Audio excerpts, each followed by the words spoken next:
Insulin hormone, आपने सुना होगा कि ये हमारे बॉडी में ग्लूकोज के लेवल को कम करता है। और डायबिटीज़ के जो पेशेंट हैं वो इंसुलिन थेरेपी या इंसुलिन इंजेक्शंस या फिर एज अ ओरल मेडिकेशन उसको यूज़ करते हैं। ठीक है।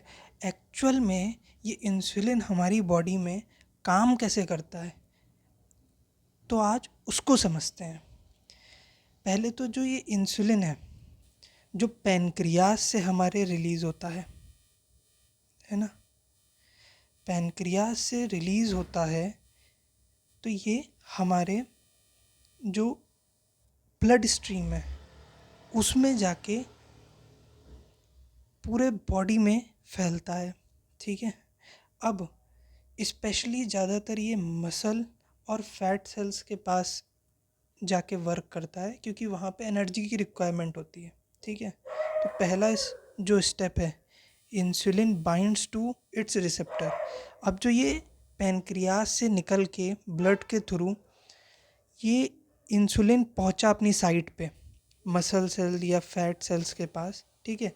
वहाँ पे ये अपने इंसुलिन रिसेप्टर्स से जुड़ता है। अब ये इंसुलिन रिसेप्टर्स क्या है, जो हमारा सेल है ना, सेल मेम्ब्रेन है ना, ये सेल मेम्ब्रेन पे हमारे ये इंसुलिन रिसेप्टर्स होते हैं। ठीक है। जहाँ पे इंसुलिन जाके जुड़ता है।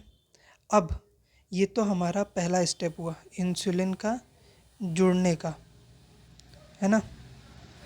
अब आगे रिसेप्टर एक्टिवेशन, है ना।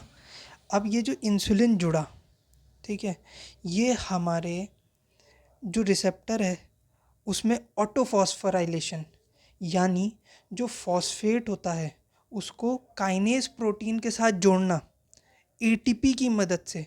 उसको तो पहले ऑटोफॉस्फोराइलेशन बोलते हैं। ठीक है। ये क्या करता है, इंसुलिन रिसेप्टर जो एक्टिवेट हुआ वो सिग्नल देता है, जो कि इंट्रासेल्यूलर सिग्नल्स होते हैं। यानी इसने जो ये यहाँ पे जुड़ा इंसुलिन आके, है ना, जुड़ने के बाद जब ये एक्टिवेट हुआ तो ये यहाँ पे सेल के अंदर साइटोप्लाज्म में यहाँ पे सिग्नल जनरेट करता है। ठीक है। और वो किसकी मदद से, प्रोटीन की मदद से, जिनको कहते हैं आईआरएस, इंसुलिन रिसेप्टर सबस्ट्रेट। ठीक है। अब रिसेप्टर एक्टिवेट होने के बाद ये जो आईआरएस प्रोटीन्स हैं, है ना, ये सिग्नल ट्रांसडक्शन, ट्रांसडक्शन मतलब एक सेल का जेनेटिक मटेरियल दूसरे सेल में जाना। ठीक है। अब ये क्या करता है, PI3K-AKT पाथवे इसको एक्टिवेट करता है। PIP होता है फॉस्फिनोसिटाइड 3 काइनेज, PI3K। ठीक है। और AKT AK स्ट्रेन ट्रांसफॉर्मेशन। ठीक है।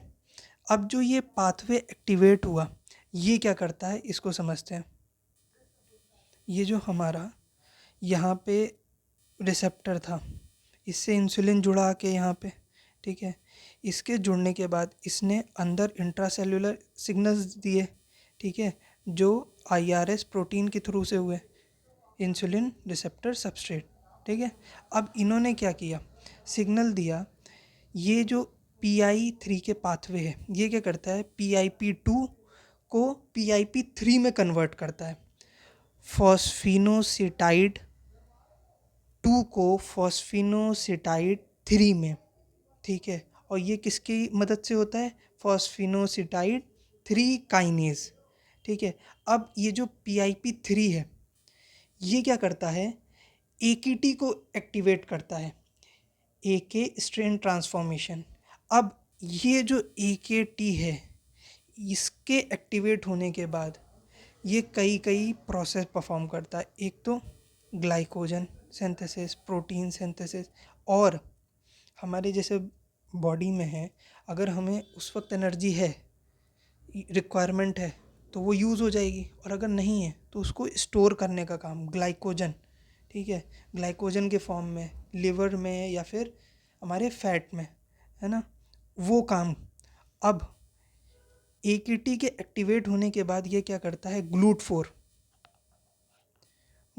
4 जो है उसको एक्टिवेट करता है। ये जो सिग्नल ट्रांजैक्शन है AKT पाथवे के बाद, जो हमारा इंट्रासेलुलर वेसिकल्स है जिसको हम GLUT4 ट्रांसपोर्टर भी बोलते हैं, ठीक है, ये जो है हमारा सेल मेम्ब्रेन की तरफ मूव करता है। यानी ये जो हमारी सेल मेम्ब्रेन है ना, ये यहाँ से GLUT4 ट्रांसपोर्ट होता है सेल मेम्ब्रेन की तरफ, और यहाँ पे ये जुड़ जाता है जाके, ठीक है।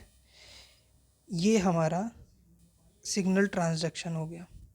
इसके बाद GLUT4 इंसर्शन में क्या होता है, जो GLUT4 वहाँ जाके जुड़ा सेल मेम्ब्रेन में, फ्यूज़ विद सेल मेम्ब्रेन, ठीक है, ये क्या करता है, ग्लूकोज की जो एबिलिटी है अंदर आने की उसको इंक्रीज़ कर देता है। यानी जो हमारा ब्लड स्ट्रीम में ग्लूकोज का लेवल बढ़ा हुआ था, वो GLUT4 ट्रांसपोर्टर की मदद से ब्लड से सेल के अंदर आता है ताकि उसका एनर्जी फॉर्मेशन हो सके, ठीक है।